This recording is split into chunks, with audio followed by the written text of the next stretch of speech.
i-distribute nila ngayon, mga kapatid. At mayroon ding nagbigay kanina ng tubig. So maraming salamat po sa nagbigay ng tulong.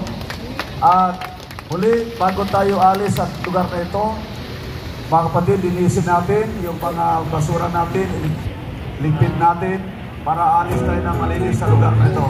So maraming salamat. Bukas muli, mga kapatid, Friday at sa Saturday, marami ang kapatiran natin na sasama. So, aapaw tayo dito sa Liwasan, mga kapatid.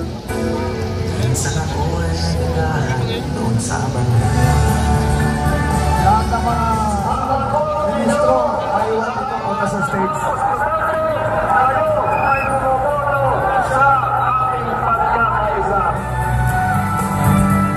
Sama-sama po tayo papagot ulit.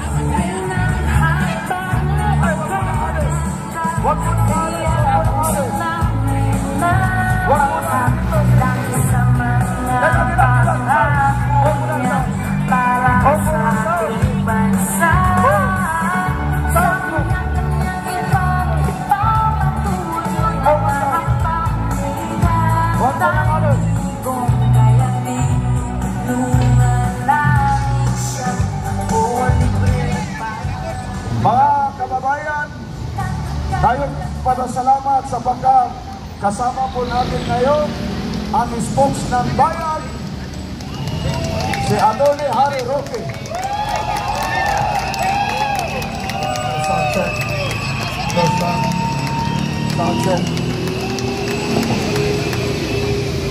Alis na ba kayo?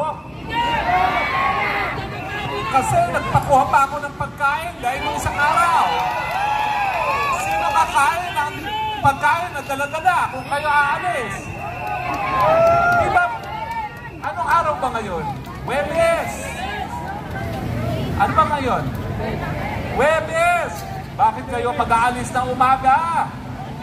Diba? Dito muna kayo. Antayin niyo yung pagkain. Pwede ba yun? Anyway, at naman ako na napakaganda na ng ating entablado dito sa Liwasang Bonifacio. Meron pang upuan at napakaganda ng sound system. Nung unang araw na narito tayo, walang plano, tumayo lang tayo, kumuha ng megaphone at nagdadakdak na kinakailangan ang mga wala sa tamang isipan ay mawala na sa Malacanang. Pero ngayon, handang-handa na tayo dahil ang pagpunta natin, hindi na tayo uuwi hanggang hindi na ibalik sa taong bayan ang Malacanang. Ano ngayon ang nangyayari sa